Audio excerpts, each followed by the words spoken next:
জুলাই গণ অভ্যুত্থানে মামলার রায়কে কেন্দ্র করে দেশ অস্থিতিশীল করার ষড়যন্ত্র চলছে এমন আশঙ্কার কথা জানিয়েছেন স্থানীয় সরকার উপদেষ্টা আসিফ মাহমুদ সজীব ভুঁইয়া।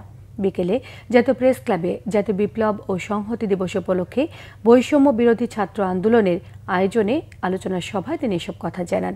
উপদেষ্টা বলেছেন, বিচার, সংস্কার এবং নতুন রাজনৈতিক বন্দোবস্তের বিষয়ে অগ্রগতি নিয়েও খুশি হবার বাস্তবতা নেই। এমনকি নতুন রাজনৈতিক ব্যবস্থার কথা যারা বলছেন তারাও সঠিক পদ্ধতি সম্পর্কে জানাতে পারেননি।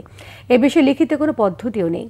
নিজের নির্বাচনে অংশ নেওয়ার সম্ভাবনার বিষয়ে আসিফ মাহমুদ সজীব ভুঁইয়া বলেছেন, 10 থেকে 20 কোটি টাকা না থাকলে এখন নির্বাচন করে ভালো ফলাফল কঠিন এবং জামানত বাজেয়াপ্ত হওয়ার আশঙ্কা থাকে।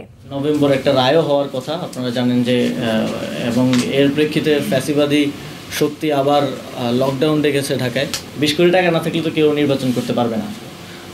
মানে বাংলাদেশের যে বর্তমান বাস্তবতা, এই বাস্তবতায় অন্তত 10-20 কোটি টাকা না হলে কারো আসলে নির্বাচন করার মানে করতে পারবে, নমিনেশন কিনতে হবে, কিন্তু জামানত বাজেয়াপ্ত হবে আর কি।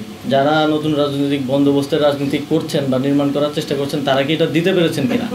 আমিও আমার এই ক্যাপাসিটি থেকে বেরোলে আমিও রাজনীতি করবো, তখন আমার আসলে খুঁজতে হবে যে আসলে নতুন রাজনৈতিক বন্দোবস্ত জিনিসটা কি।